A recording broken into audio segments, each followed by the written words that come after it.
महात्मा गांधी जी को कस्तूरबा गांधी को छोड़ने की जरूरत नहीं पड़ी। छोड़नी पड़ी क्या? जो महिलाएं ये कह रही थी कि बृजभूषण जी ने कुछ नहीं किया, रह पाएंगी बृजभूषण? मणिपुर में जब अत्याचार हो रहा था तो माननीय राष्ट्रपति ने अपने मुंह पे क्यों चुप्पी साध रखी है? इस देश के इतिहास को अगर हम देखें तो आप महात्मा गांधी के योगदान को भुला नहीं सकते हैं। सबसे ज्यादा जो एंटी कॉलोनियल मूवमेंट पूरी दुनिया में हुआ, महिलाओं को आंदोलन से जोड़ने का काम अगर किसी व्यक्ति ने किया तो उस व्यक्ति का नाम महात्मा गांधी है। और आप देखिए कि देश को आजाद कराने के लिए, अंग्रेजों को इस देश से भगाने के लिए महात्मा गांधी जी को कस्तूरबा गांधी को छोड़ने की जरूरत नहीं पड़ी। छोड़नी पड़ी क्या? कस्तूरबा गांधी को साथ लेके चलते थे ना। और एक आज के प्रधानमंत्री हैं, कहते हैं कि हमको देश की सेवा करने के लिए पत्नी छोड़ना पड़ा। हाय रे बेईमानी। मेरी एक दोस्त है, उसने मुझे कहा एक दिन कि मुझे मोदी जी बहुत पसंद हैं। हमने कहा कि तुमको हम ना पसंद हैं यह बात कोई दिक्कत नहीं है, लेकिन तुमको अगर मोदी जी पसंद हैं तो एक बात हम तुमको कहना चाहते हैं, ईश्वर करें कि तुमको मोदी जैसे ही पति मिले। दूर से बात बहुत अच्छा लगता है, अपने पे जब अगर बात आ जाए तो उसका असर समझ में आने लगता है। आप मुझे बताइए, जो महिलाएं ये कह रही थी कि बृजभूषण जी ने कुछ नहीं किया, रह पाएंगी बृजभूषण के साथ? जीवन बिता पाएंगी उसके साथ? हमारे समाज में जो आज हो रहा है उसको हमको बहुत गंभीरता से समझने की जरूरत है। जो अधिकार हमको एक एक करके बिना लड़े मिल गए, इस देश में समान वोट के अधिकार के लिए कोई महिला आंदोलन नहीं हुआ। जब संविधान लिखा जा रहा था तो वोट का अधिकार दे दिया गया। इस देश में संविधान सभा में 15 महिलाएं शामिल होंगी, इसके लिए कोई आंदोलन नहीं हुआ। महात्मा गांधी ने अपने इनिशिएटिव से, उस वक्त जो है हमारा अखिल भारतीय महिला संघ नहीं था, महिला कांग्रेस नहीं था उस वक्त, लेकिन गांधी जी ने महिलाओं को घर से निकाल करके अपने आंदोलन में शामिल कराया। और आप जानते हैं, शराबबंदी के खिलाफ जो पिकेटिंग का आंदोलन होता था वो पूर्ण रूप से महिलाओं का आंदोलन था। महिलाएं जाती थीं और शराब की दुकानों को बंद कराती थी। महिलाओं को राजनीति की मुख्य धारा में लेकर के आए, ये एक प्रोग्रेसिव सोच थी। प्रोग्रेसिव सोच के चलते संविधान सभा का ऐसे निर्माण हुआ जिसमें महिलाओं के प्रतिनिधित्व को सुनिश्चित किया गया। और यह प्रोग्रेसिव डेमोक्रेसी थी कि अमेरिका में आज तक, अमेरिका कहता है ना कि हम दुनिया का सबसे मॉडर्न देश हैं, मॉडर्निटी का ठेकेदार हैं। अमेरिका में आज तक कोई महिला राष्ट्रपति नहीं बन पाई है, और हमारे यहाँ महिला राष्ट्रपति बनी और उसी आधार पे भाजपा को कहने का यह हक मिला कि हम एक आदिवासी को राष्ट्रपति बना रहे हैं। बोलिए, लेकिन प्रश्न यह है आज हमारे सामने कि एक आदिवासी को अगर इस देश का राष्ट्रपति बनाया गया है तो मणिपुर में जब अत्याचार हो रहा था तो माननीय राष्ट्रपति ने अपने मुंह पे क्यों चुप्पी साध रखी है? यह राजनीतिक चुनौती है। इस राजनीतिक चुनौती को हमको समझना पड़ेगा और हम यह बात समझें कि विंग बनाने का यह मतलब नहीं होता है कि हम गुलदस्ता हैं, कि नेताजी आने वाले हैं तो 4 महिला को बुला करके वंदे मातरम गवा देते हैं। हम गुलदस्ता नहीं हैं कि भीड़ में जो है आप आगे में 4 लोगों को बिठा करके हमको सजा दीजिएगा। हम तेज पत्ता हैं कि बिरयानी में ऊपर से डाल दीजिएगा और जब खाने लगेगा तो निकाल दीजिएगा। यह प्रतिनिधित्व का सवाल है। प्रतिनिधित्व के सवाल को हमको सीरियसली लेना पड़ेगा, और अगर हम सीरियसली लेते हैं तो प्रश्न आता है पॉलिटिकल कल्चर का। आपने देखा, सारी जो एंकर हैं वो टीवी पे क्या कर रही हैं? वो कह रही हैं कि मणिपुर पे आप बोल रहे हैं, राजस्थान पे नहीं बोल रहे हैं। अरे राजस्थान क्या, दुनिया के किसी कोने में अगर महिलाओं के ऊपर कोई अत्याचार होगा तो बिना किसी राजनीतिक लाग लपेट के उसके ऊपर सवाल खड़ा करेंगे, उसके खिलाफ बोलेंगे ये हमारा हक है। आप ये व्हाट अबाउट रीच कर रहे हैं। आप ये दिखाने की कोशिश कर रहे हैं कि चोरी हो जाना, डकैती हो जाना और बलात्कार हो जाना एक है, नहीं है एक। किसी का पर्स मारा गया और किसी के साथ बलात्कार हुआ, ये दोनों अपराध एक है क्या? जो सर्वाइवर होते हैं उनकी पूरी जिंदगी जो खराब हो जाती है। सवाल सिर्फ शरीर का नहीं है, सवाल उनकी मानसिकता का है, सवाल साइकोलॉजी का है। इस बात को हमको समझना पड़ेगा। और ये दोनों अपराध को मिलाने को, दोनों अपराध को एक बनाने की कोशिश कर रहे हैं। हमको इसकी गंभीरता को समझना पड़ेगा।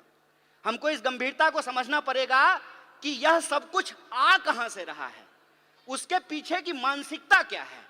और हमारे राष्ट्रीय अध्यक्ष ने भी यह बात कही और सचिन जी भी ने अपनी बात में इस बात को कहा कि हम मानते क्या हैं, हम सोचते क्या हैं।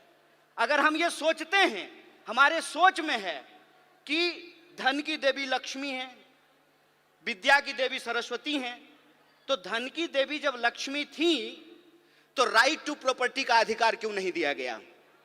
यह प्रश्न पूछना चाहिए ना।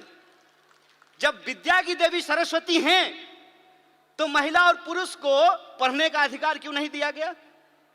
यह जब हम सोचेंगे तब हमको समझ में आएगा कि आजादी गिफ्ट में नहीं मिला है, नागरिकता का अधिकार गिफ्ट में नहीं मिला है, राजनीति में शामिल होने का अधिकार गिफ्ट में नहीं मिला है। जो लोग उस वक्त आंदोलन को चला रहे थे, ये उनकी सोच थी कि अगर हमारी महिलाओं के पास पहनने के लिए साड़ी नहीं है। जब कस्तूरबा के साथ गांधी गए चंपारण, तो कस्तूरबा से गांधी ने पूछा कि ये बताओ कि हमारे प्रोग्राम में महिलाएं क्यों नहीं आती हैं? तो कस्तूरबा ने बताया कि इतनी ज्यादा गरीबी है कि बाहर जाने के लिए एक ही साड़ी है, सारी महिलाएं एक बार बाहर नहीं निकल सकती हैं। तो सारी महिलाओं को छोड़ करके कोई एक बाहर नहीं आना चाहता है। और एक कहानी बोल करके मैं अपनी बात को समाप्त करूंगा, उससे आप वस्तु स्थिति को अपने आप समझ जाएंगे। एक बार मेरे घर में शादी थी, सारे मर्द को बारात जाना था।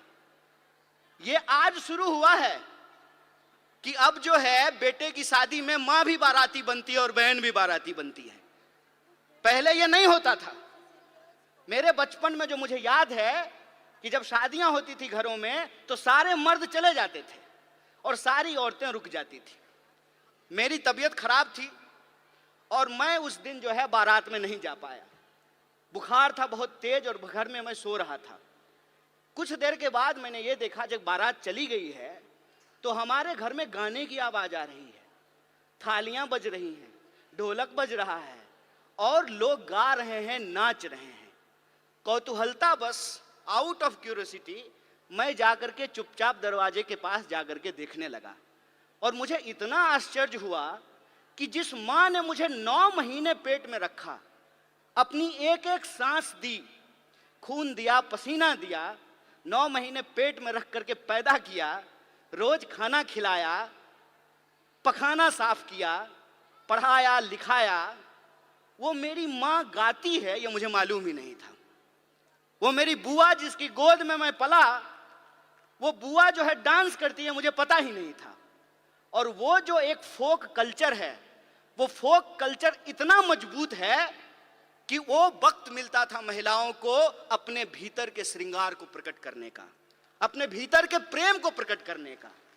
जिस समाज में आपको आपकी भावना प्रकट करने का अधिकार नहीं हो, उस समाज में महिलाओं को राजनीति में लेकर के आना एक चुनौतीपूर्ण कार्य है। और हम जितना आगे बढ़ रहे हैं, यह जो विचार वाली बात है, जो ये कहता है निर्भया कांड के दौरान कि अगर वो उस बलात्कारी को भैया भैया कह करके माफी मांगती तो उसकी जान बच जाती, उसी मानसिकता के लोग जब आज सत्ता में बैठे हुए हैं, तो आपको लगता है कि निर्भया के न्याय के लिए जो कानून आया वो कानून बन पाता? वो कानून इसलिए बन पाया क्योंकि कांग्रेस का नेतृत्व सोनिया गांधी के हाथ में था। इस बात को याद रखिएगा। यह प्रतिनिधित्व का सवाल है, यह नेतृत्व का सवाल है कि अगर नेतृत्व इस देश में इंदिरा गांधी के हाथ में रहा, नेतृत्व सोनिया गांधी के हाथ में रहा, तो महिलाओं को आगे बढ़ने का हक मिला। और नेतृत्व आज एक ऐसे आदमी के हाथ में है जो पत्नी छोड़ करके भाग गया, तो महिला अधिकार का क्या होगा, इसको आप बखूबी समझ सकते हैं। इसीलिए मैं पॉलिटिकल कल्चर की बात कर रहा हूं।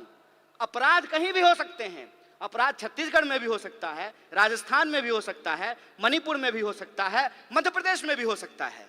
लेकिन अपराध के बाद पुलिस की कार्रवाई कैसे हो रही है, सरकार उस पर क्या बोल रही है, जिस पार्टी की सरकार है उसके स्पोक्स पर्सन क्या बोल रहे हैं, इस बात पे हमको ध्यान देना पड़ेगा। और कांग्रेस और बीजेपी के बीच में दल का फर्क नहीं है, विचार का फर्क है, इस बात को हमको समझना पड़ेगा। और अगर हम समानता में भरोसा रखते हैं, अगर हमको लगता है कि बलात्कारियों को मंत्री, मुख्यमंत्री, विधायक और एमपी नहीं बनाना चाहिए, तो 2024 का चुनाव कांग्रेस पार्टी के अस्तित्व का चुनाव नहीं है। 2024 का चुनाव हम महिलाओं के लिए, हम तमाम नागरिकों के लिए, इस देश के अस्तित्व का सवाल है, संविधान के अस्तित्व के सवाल है। इसको हमको समझना पड़ेगा। और जिन चीजों से हम जूझ रहे हैं, चाहे वो महंगाई हो, चाहे वो बेकारी हो, उन तमाम सवालों को लेकर के हमको घर घर जाना है। और जो संविधान ने जो हमको अधिकार दिया है, समान अवसर का, सम्मान का, एकता का, भागीदारी का, उसको हमको आगे लेकर के जाना होगा। और जो नारा आपने लगाया है, आधी आबादी पूरा हक, अपनी पार्टी और एनएसयूआई की तरफ से इस मांग के साथ हम पूर्ण समर्थन में खड़े हैं और आप इस लड़ाई में कंधे से कंधे मिला करके आपके साथ चलेंगे। इन्हीं शब्दों के साथ अपनी बात को खत्म करूंगा। शुक्रिया। इनकलाब जिंदाबाद। जय हिंद, जय कांग्रेस, जय महिला शक्ति।